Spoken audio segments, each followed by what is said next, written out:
Thanks for the money, clown. Just don't come. My sister laughed after cashing my payment. I smiled and replied, perfect. That night, I secretly canceled every transfer and sent an official notice canceling the wedding. On the big day, a giant black box was rolled into the silent, empty venue. The show started after. Thanks for the money, clown. Just don't come. Emma laughed, her voice slicing through the family group chat like a blade. I stared at the message, the payment notification still fresh at the top of my screen. $2,500 gone. Straight into her account for wedding essentials, she said. Essentials like a spa weekend and matching silk robes for her and her bridesmaids, apparently. I could almost hear her smug giggle through the text. Perfect, I typed back, smiling at my screen. It wasn't a smile of warmth. It wasn't a smile of forgiveness.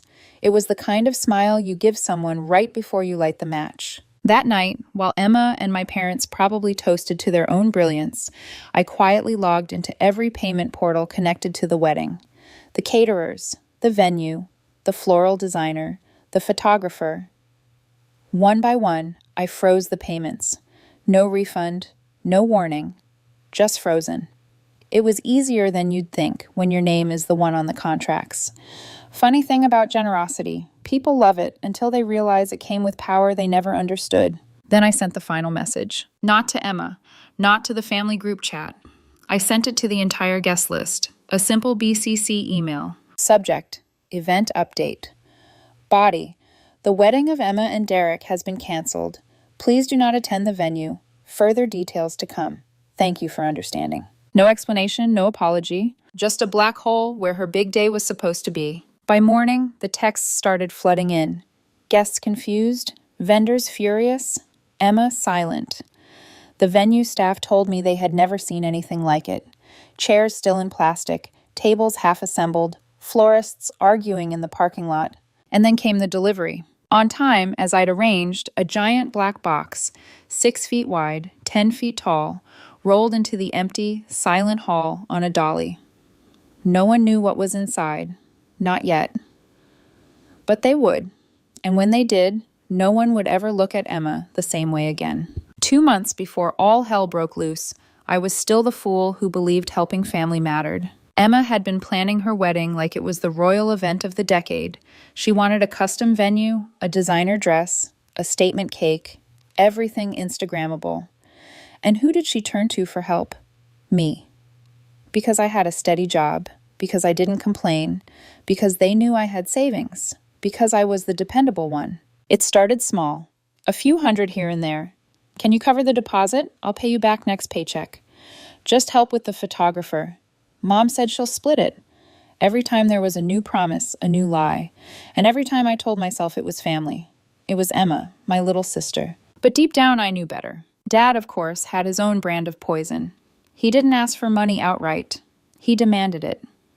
Real men don't nickel and dime their family, he said once after I hesitated to hand over a credit card for a small emergency expense. Mom played the silent martyr. It's just until after the wedding, she'd sigh, like she was carrying the weight of the world and not, enabling a spoiled adult child. The others were worse.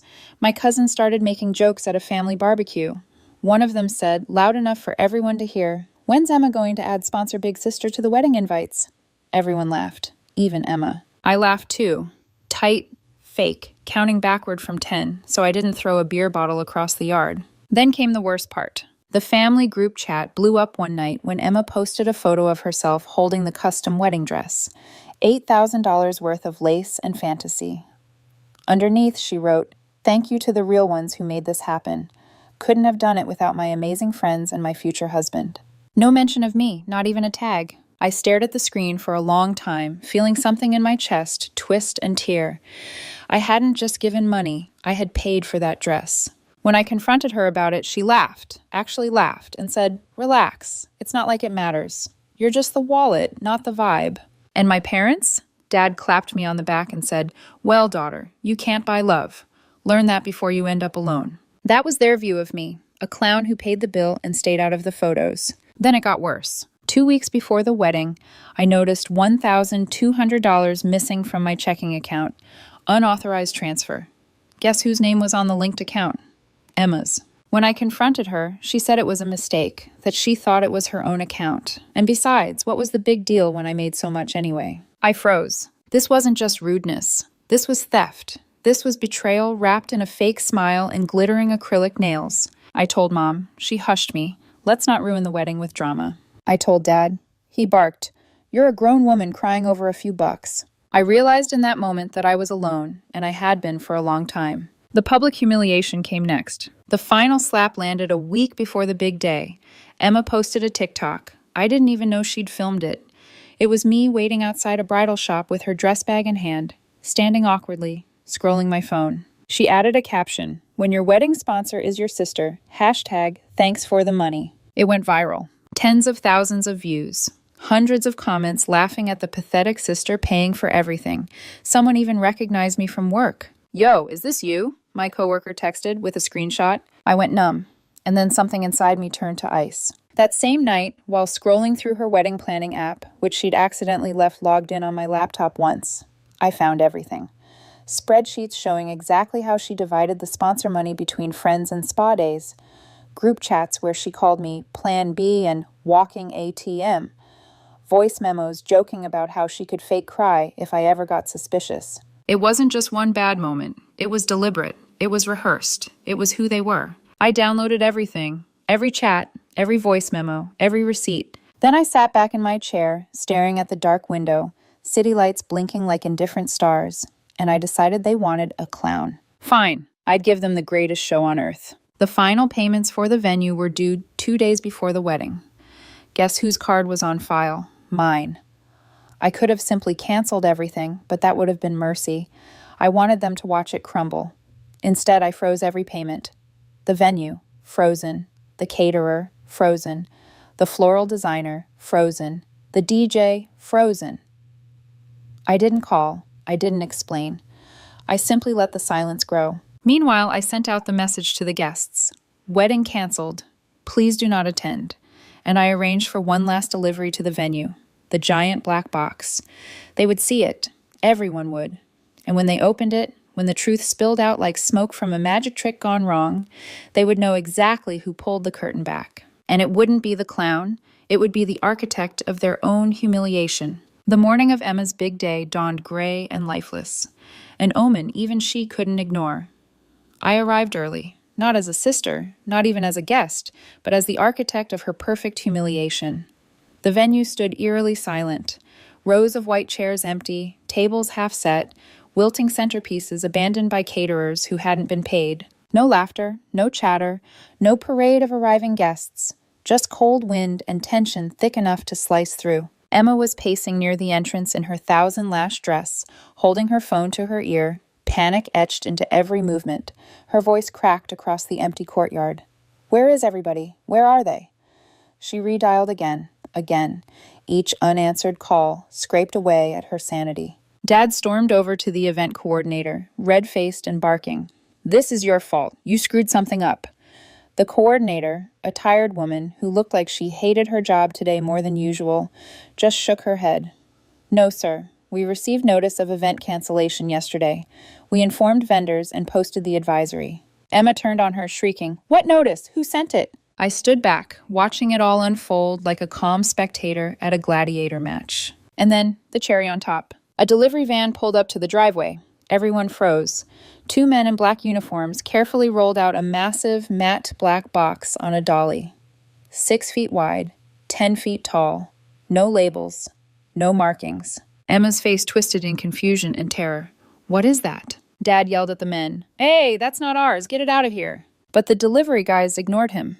Because I had signed the delivery order. They positioned the box dead center under the empty wedding arch. The crowd, what little there was. Venue staff, confused caterers, Emma's 2 bewildered bridesmaids, watched in paralyzed silence. Then the mechanism inside the box clicked. The front panel burst open with a loud bang and out jumped a clown, fully costumed. Wild red hair, huge polka dot suit, a monstrous painted grin. In one hand, a giant cardboard sign, "Wedding canceled." In the other, an air horn. The clown let out a deafening honk and began laughing. Not just laughing, cackling, manic, uncontrollable, shrieking laughter that echoed across the empty venue like a curse. Emma staggered backward, one gloved hand flying to her mouth. No, no, she whispered. This isn't happening. This isn't happening.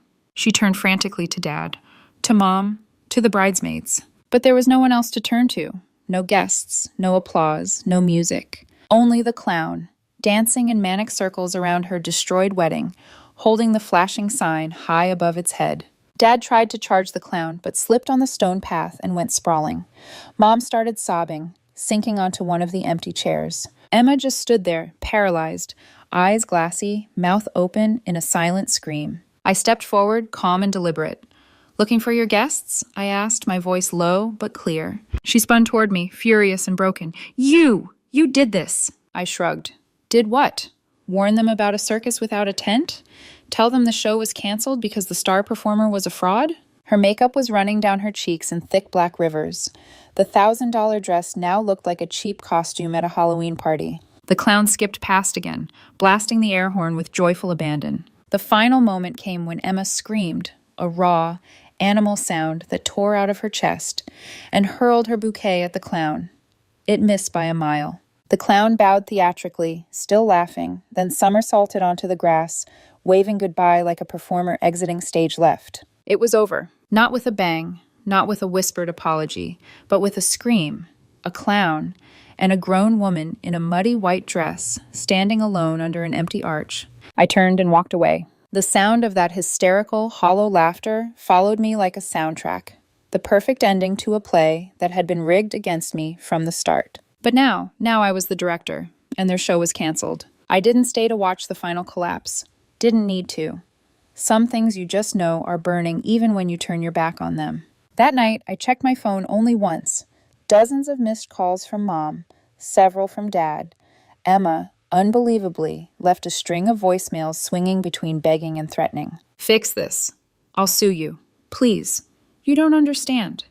You're still my sister. I didn't reply, not to a single one. Instead, I sat at my kitchen table in the small apartment I was already half packed to leave and watched the city lights blink outside. There was something liberating about the silence, about the fact that, for the first time in years, they couldn't reach me. The aftermath came quickly. In the next days, their stories started to shift. Emma posted cryptic messages online. Sometimes family betrays you in the worst ways. Dad dropped his version in a few Facebook groups. Money makes people crazy. We forgive, but we don't forget. Forgive? I laughed. They'd steal your wallet, punch you in the face, then ask you to apologize for bleeding on them. But the twist was, nobody really cared. No mass sympathy, no outrage. Most people moved on by Monday. The wedding wasn't a major event for anyone except Emma and her delusions of grandeur. I spent the week doing something better. I resigned from my job, walked into my boss's office, dropped a neat little resignation letter on her desk and said, I'm done letting people take advantage of me, starting today. She nodded, like she understood more than she said. I'd already lined up something different. A small opportunity upstate, nothing flashy, just a quiet little property maintenance contract in a lakeside town no one had ever heard of. But it was mine, my decision, my new start. I thought that was it, until the letter arrived. A week after the non-wedding, a battered envelope slipped under my apartment door.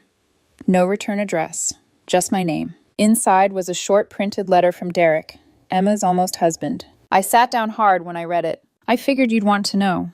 I was never in love with her. She blackmailed me into the engagement. I was about to back out, but then I heard what you did. You saved me, I'm gone. Left town. Don't look for me, but thank you. Blackmailed. The word echoed. I reread it 3 times. Derek wasn't a spineless fool like I'd thought. He was trapped, manipulated. Same as I'd been for years. Only his leash had a shiny diamond on it. And somehow, through all my anger, through the wreckage I left behind, I had saved someone else too, without even meaning to. The family's last attempts came that same day. Mom called again. I finally answered. Please, she said immediately. No hello, no breathing space. Emma's not well. She's not eating. She's not sleeping. She says you ruined her life. You need to fix this. Not my circus, I said calmly. Not my monkeys. You were supposed to be her sister, Mom snapped, the syrup of fake concern slipping. You think leaving her like this makes you better? I smiled, unseen. It doesn't make me better, I said. It makes me free. I hung up. I blocked their numbers, changed my email, deleted the old group chats, sign the new lease. Before I left town, I made one final stop. The bank. See, a few months ago, when Emma was busy collecting money for her fantasy wedding, she had also convinced my parents to co-sign a loan using my name as emergency backup. They thought I'd never notice, thought I'd always be there to bail them out. They were wrong. I handed the bank a stack of documents, proof of fraud, withdrawal of consent, request for full investigation. Their little financial house of cards was about to collapse in ways they hadn't even imagined. The very foundation they built their lives on, my forgiveness, my silence, my willingness to clean up their mess, was gone. Now they'd have to live in the rubble. The new beginning came quietly. 2 weeks later, I was standing on a small porch overlooking a silver lake. No buzzing phones, no urgent texts, no fake tears, just wind in the trees and the first smell of autumn in the air. I signed the final papers that morning. The maintenance business was officially mine. Old, a little worn down, but honest. And with it came a small cabin. Nothing fancy, but solid. I moved in that same day, carried everything myself, box after box. Not a single thing from my old life made it across the threshold. When I was done, I changed my phone number, printed it out, framed it, and hung it over the door. Right above it, a small wooden sign I carved myself. No clowns allowed. 3 months later, a letter showed up. No name on the envelope, no stamp, hand delivered. I opened it on the porch of my cabin under a sky smeared with gold and blue. Inside was a single sheet of paper. You should come home. Emma's in therapy now. She forgives you. Mom says Christmas won't be the same without you. Dad says we all made mistakes. I read it twice, laughed once. Forgives me. They still didn't get it. I wasn't waiting for forgiveness. I wasn't asking for a seat at the rotten table. I built my own table, and it didn't have room for thieves, liars, or people who only loved you when your wallet was open. The last test came out of curiosity. I checked my old Facebook account quietly under a burner profile. Emma had posted again, a photo of a sad, half-empty Christmas dinner table. Caption: Some people will always choose pride over family. Hope you're happy. Dad had commented underneath.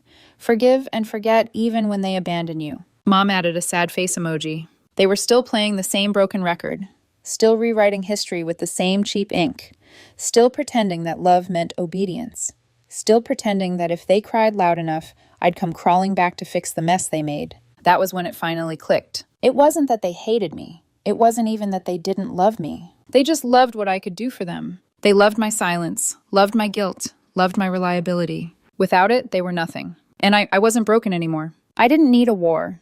I didn't need to explain myself to people who built an entire life where I was just a backup plan. I didn't even hate them. You can't hate a black hole for pulling things in. It's just what it does. You just have to walk far enough away that its gravity can't touch you. The final gesture came quietly. That afternoon, I took a walk into town. Small, quiet.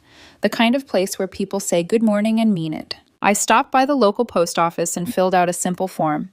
New name on the mailbox. No forwarding address. Then I walked to the hardware store, bought a new lock for my gate. I hung a small hand-carved wooden sign under my mailbox. Simple, clear. Private property. No clowns allowed. A couple of the old-timers chuckled when they saw it.